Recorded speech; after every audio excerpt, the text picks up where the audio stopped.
কুসুমের মৃত্যুর কাউন্টডাউন শুরু করে দিল এবার সঞ্জয়। এ কথা বলে এবার আয়ুষকে হুঁশিয়ার করে দিল সঞ্জয় নিজে ফোন করে। হ্যাঁ বন্ধুরা, ভিডিওটা লাইক দিয়ে দেখতে থাকুন। যে মুহূর্তে কিনা সঞ্জয় কুসুমের কথা শুনে ক্ষুব্ধ হয়েছে এবং কুসুম যখন ক্ষুব্ধ সঞ্জয়কে বলতে থাকে যে তুই যতই চেষ্টা করিস না কেন, তোর মতন বদমাইশ আমার কোনো ক্ষতি করতে পারবে না, কারণ যতক্ষণ পর্যন্ত আমার মাথার উপরে ইন্দ্রাণী গাঙ্গুলি আমার দেবী মায়ের আশীর্বাদ আছে এবং যতক্ষণ পর্যন্ত আমার বন্ধু ঈশানবাবু এবং আয়ুষবাবু আছে, ততক্ষণ পর্যন্ত আমার কেউ কোনো ক্ষতি করতে পারবে না। আমি ঠিক জানি তারা আমার বিপদে ঝাঁপিয়ে পড়বে এবং আমাকে এই বিপদের হাত থেকে রক্ষা করবে, এবং তারপরে তোদের মতন ওষুধের যে সে কী হাল করবে সেটা তোরা আগেই বুঝে রাখ। অন্যদিকে যখন এই কথা শোনা মাত্রই যখন সঞ্জয় নিজে থেকে আয়ুষকে ফোন করে, অন্যদিকে আয়ুষের সেই নাম্বার থেকে আবারও ফোন পাওয়া মাত্রই যখন বলতে থাকে যে মা এই নাম্বার থেকে আবারও ফোন আসছে, তার মানে নিশ্চয়ই কুসুম আবারও ফোন করার চেষ্টা করছে। অন্যদিকে যখন ইন্দ্রাণী গাঙ্গুলি বলতে থাকে যে ফোনটা স্পিকারে দাও আয়ুষ, অন্যদিকে যখন ফোনটা স্পিকারে দেওয়া মাত্রই যখন সঞ্জয় বলতে থাকে যে কী রে আয়ুষ, তুই নাকি এখানে হিরো সেজে এসে এন্ট্রি নিয়ে তুই নাকি তোর হিরোইনকে এখান থেকে বাঁচিয়ে নিয়ে যাবি, তাও আবার আমার নাকের ডগা দিয়ে। এত বড় দুঃসাহস কার হয়েছে আজ অব্দি বলতো?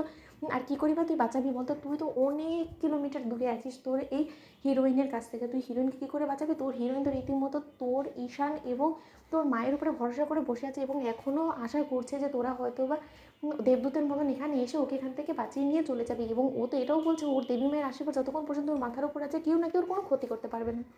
অন্যদিকে ইন্দ্রাণী গাঙ্গুলি যখন বলতে থাকে যে কুসুম যা কিছু বলেছে আমি বলবো 100% ঠিক কথা বলেছে, এবং কুসুম তুমি শুনতে পাচ্ছ আমার কথা? কুসুম তুমি ধৈর্য ধরো, তুমি কোনোভাবেই ভেঙে পড়বে না এবং কোনো মতে তুমি অসহায় ভাববে না নিজেকে। আমরা তোমার পাশে আছি, যে করেই হোক না কেন।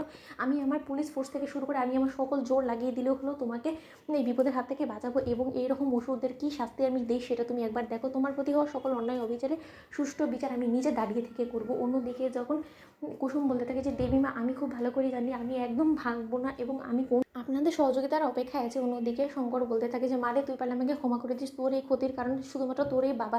অন্যদিকে যখন সঞ্জয় বলতে থাকে যে ঠিক আছে আয়ুষবাবু, তাহলে আমি আপনাকে একটা কথা বলে রাখছি, এই ইন্দ্রাণী গাঙ্গুলি তুইও বরঞ্চ শুনে রাখ, কুসুমের মৃত্যুর গণনা শুরু হয়ে গেল, আমিও দেখি কি করে তোরা ওকে মৃত্যুর হাত থেকে বাঁচিয়ে আনিস। অন্যদিকে যখন এই কথা বলা মাত্র সঞ্জয় ফোন কেটে দেয়, ঠিক সেই মুহূর্তেই আয়ুষ বলতে থাকে যে আর এক মুহূর্ত দেরি করা যাবে না মা, আমাদেরকে এক্ষুনি যেতে হবে। অন্যদিকে যখন ইন্দ্রাণী গাঙ্গুলি বলতে থাকে যে হ্যাঁ আয়ুষ, তোমরা তোমাদের মতো করে যে করেই হোক না কেন পুলিশের সহযোগিতা নিয়ে তন্ন তন্ন করে খুঁজে হলো কুসুমকে ফিরিয়ে আনার ব্যবস্থা করো, এবং তার পরবর্তীতে ওই সঞ্জয়ের কী অবস্থা আমি করি সেটা শুধু এবার তুমি দেখো। অন্যদিকে যখন দেবলীনা বলতে থাকে যে তাহলে আন্টি আমার এঙ্গেজমেন্টে কী হবে, অন্যদিকে ইন্দ্রাণী বলতে থাকে যে তোমার এঙ্গেজমেন্ট নিয়ে তুমি এখনও কী করে ভাবছো তো সেটাই বুঝতে পারছি না দেবলীনা।